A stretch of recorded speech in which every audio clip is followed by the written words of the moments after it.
Okay, we're back in La Cocina. And as you can tell, if you can see the clock, not much time has passed. Just wanted to get the show on the road. Change shirts. I wanted to rep the shirt for you. This is my brother's country band, Southern rock country band. It's all an original group. It's called 10 Miles Deep. You can see the back of it.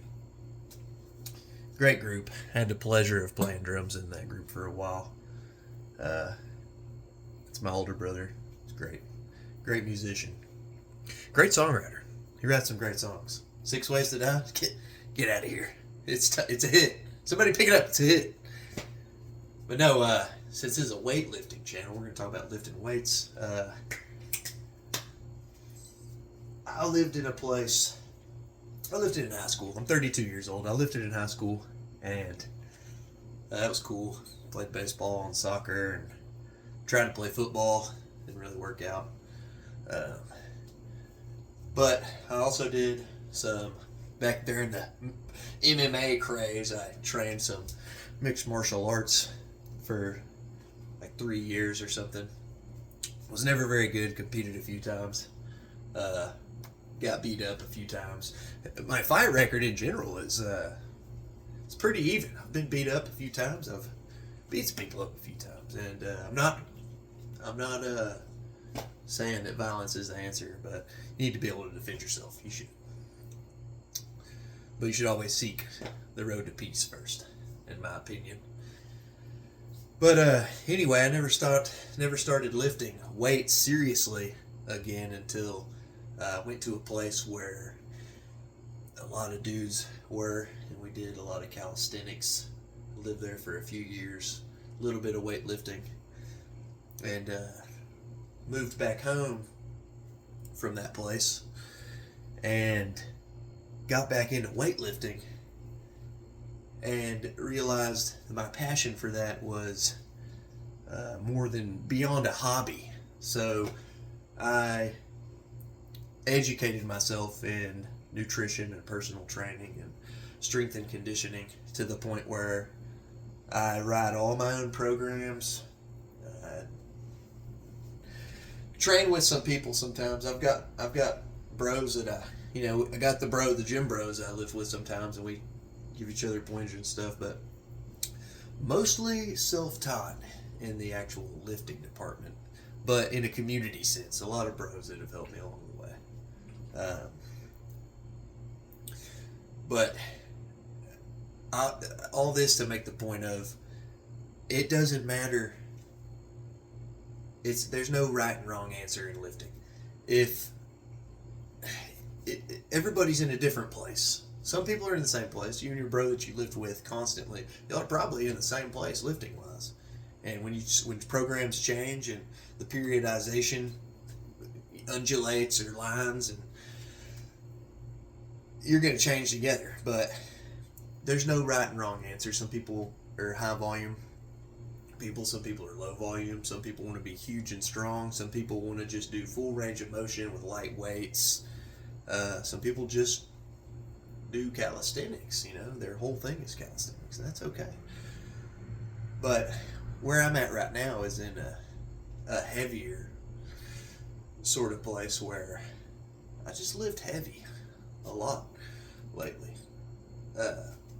Stay-at-home dad, like I said, I do a couple times a week right now. If I can get in there 3 times a week, that's great. But that third day is really just an accessory cardio kind of day. But usually my wife and I go to the gym. We lift at the La Planeta, the Purple Planet. Don't knock it till you try it. They're all different. I've been to a lot of them. And so we'll go lift heavy on Sunday. I'll try to get in there. I went in there yesterday. It was Tuesday. Did the same routine I did on Sunday.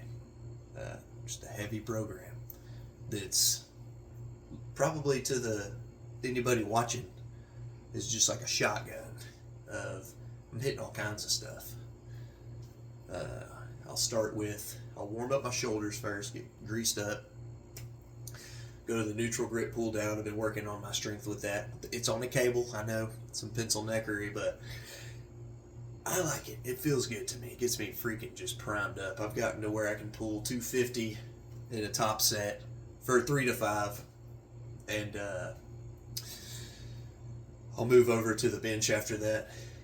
I've got a big wide grip, almost guillotine Smith machine incline bench going on right now that I've just been working with to really pick up the top of the pecs, get the shelf going so I can sit a hot cup of Joe on there, you know. We're not there yet, but we're going to get there. That's a big mug too. You got to set big goals. From there, I'm moving on to, where are we moving on to from there? I've been loving throwing the dumbbell, it's kind of pull and press, whatever you want to call that, a clean and press unilaterally, and then switch sides. I go as heavy as I can on that. La Planeta goes to 75, so I'll take the 75s, and I'll sometimes stick here for a set of 3 or 4, come back down, sometimes just do 1. When my wife's with me, we just do them 1 at a time, because she's newer to lifting, and that's great, that's awesome. But we just do 1 at a time, and we do them tandem. Moving on from that, usually hit the hack squat, and then I try to get over to the hamstring curl just to get that knee flexion the other way and the hamstring kind of worked out. So anyway, that's where we're at. It's not just about lifting, it's about your recovery and your sleep, your diet and your sleep. I'm on a cut right now, so I ate one of my wife's frozen egg and sausage and potato burritos for breakfast. They're not very big.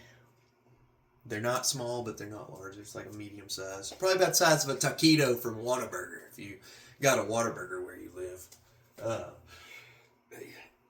And then lunch is a big shot of apple cider vinegar. And then a couple hours later, like I just had today it was a half of a steak, like just a boneless chuck steak, and some pineapple with that. And dinner is just a normal meal, just eat a normal meal. But I'm on some fat burners. I sell for Psychopharma. I sell their supplements. So if you type in Drew, THEIRING, all caps, you get 20% off. I'll try to link that on the page from now on. And I use the Far Beyond Driven fat burner. And yes, I take the Edge of Insanity pre-workout from them as well. So anyways, I'm going to cut this one off. Probably a little long-winded, but my name is Drew. Psychopharma, 20% off. Drew Thiring or Thiring, depending if you know me or not. THEIRING, all caps. Drew Thiring, Drew Thiring. 20%. We'll get on here. We'll get some actual lifting going on. I'm not sure about my confidence level in lifting in public yet. Obviously, I can stand here and talk to the camera, and I'll get better at that as I go on, I'm sure. But I'm not I see somebody filming themselves in public lifting, and I'm just like, you know, you got to avoid it. Try not to get into their shot. You don't want to, you know, get in their shot and be rude if you can help it. But I'm also like that little back of the mind, like, what's this guy doing? You know, go home. go film at home. So maybe get a rack here at the house and do some lifting at the house, but we'll see. I'll talk to my wife, see what she thinks about that. Anyway, I hope you guys have a great day. Like and subscribe if you haven't already. I have no likes and no subscribers yet, so this is brand new. And take it easy.